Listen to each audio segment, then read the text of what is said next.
नमस्कार, astrology pro channel में मैं दीपक लोहनी आपका हार्दिक स्वागत करता हूं। आज हम बात करेंगे कुंडली में जो न्याय के देवता होते हैं शनिदेव। शनिदेव अगर चंद्र कुंडली में किस भाव पर बैठकर शुभ परिणाम देते हैं और किस भाव में बैठकर नकारात्मक परिणाम देते हैं, इसके बारे में मैं आज आपको बताऊंगा। कुंडली में शनि ग्रह को न्याय का ग्रह भी माना जाता है। वह व्यक्ति के कर्मों के हिसाब से फल देते हैं। अगर कोई अच्छे कर्म करता है तो उसे अपार धन संपदा और हर क्षेत्र में तरक्की प्रदान करते हैं, और वही अगर कोई गलत काम करता है तो उसे दंड देने का भी अधिकार शनि ग्रह को ही है। तो इसलिए शनि ग्रह की हमारी कुंडली में एक महत्वपूर्ण भूमिका मानी जाती है। वह हमारे कर्मों के अनुसार हम पर कृपा बरसाते हैं और हमारे कर्म के अनुसार ही हमें दंड देते हैं।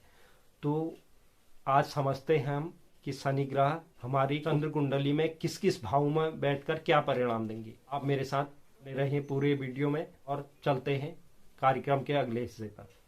तो चलिए, आज के कार्यक्रम में हम बात करेंगे चंद्र कुंडली में शनि ग्रह अगर अलग अलग भावों में विराजमान होते हैं तो वह व्यक्ति के जीवन पर क्या प्रभाव डालेंगे, इस बारे में आज चर्चा करेंगे। अगर किसी जातक की चंद्र कुंडली के प्रथम भाव में आकर अगर शनि विराजमान हो जाते हैं तो ऐसे व्यक्तियों के आयु से संबंधित दिक्कतें यहाँ पर बैठे हुए शनि उत्पन्न करते हैं, और यहाँ पर बैठकर शनि उससे धन का नाश और अपने बंधुओं का नाश यहाँ पर बैठे हुए शनि करवाते हैं।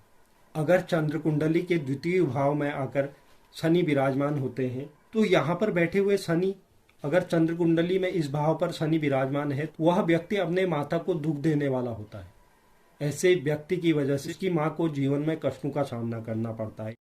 अब बात करते हैं चंद्र कुंडली के तृतीय भाव में। अगर चंद्र कुंडली के तृतीय भाव में आकर अगर शनि विराजमान होते हैं तो ऐसे व्यक्तियों की पुत्र संतति अधिक होती है और उनके जन्म के बाद उनकी मृत्यु का भी योग बन जाता है।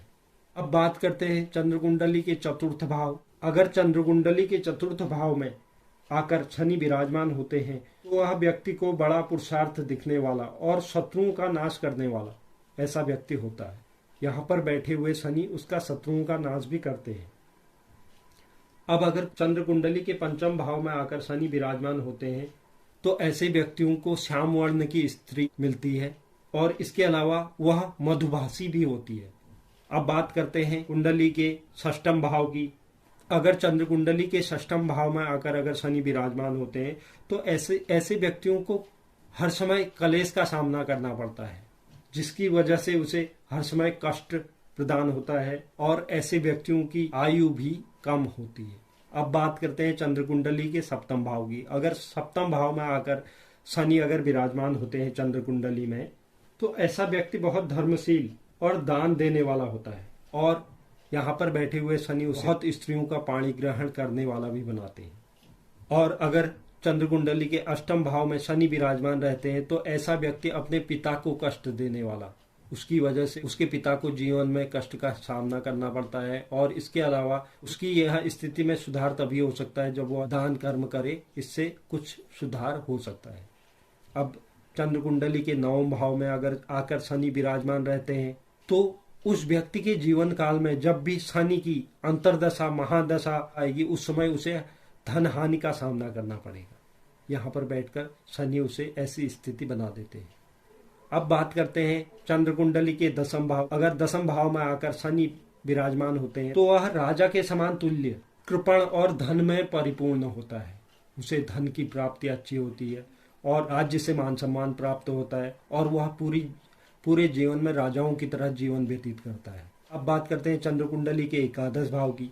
अगर एकादश भाव में आकर शनि विराजमान रहते हैं तो ऐसे व्यक्तियों को जीवन में कलेश का सामना करना पड़ता है, और यहाँ पर बैठे हुए शनि उसे कष्टदायक जीवन प्रदान करते हैं, और ऐसा व्यक्ति अधर्म की ओर भी अग्रसर होता है। यहाँ पर बैठे हुए शनि उस व्यक्ति के जीवन में यह स्थिति पैदा करते हैं कि वह अधर्म की ओर अग्रसर होते जाता है। अब बात करते हैं चंद्र कुंडली के अंतिम भाव द्वादश भाव की, जिसमें बैठकर शनि व्यक्ति को दरिद्र बना देते हैं, और ऐसे व्यक्तियों में अधार्मिक कार्यों की प्रवृत्ति भी पाई जाती है, और व्यक्ति इतना दरिद्र हो जाता है कि वह भीख तक मांगता है।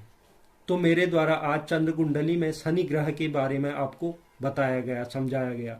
तो उम्मीद करता हूं कि आप लोग अच्छी तरह समझ गए होंगे। तो आपको कैसा लगा यह प्रोग्राम?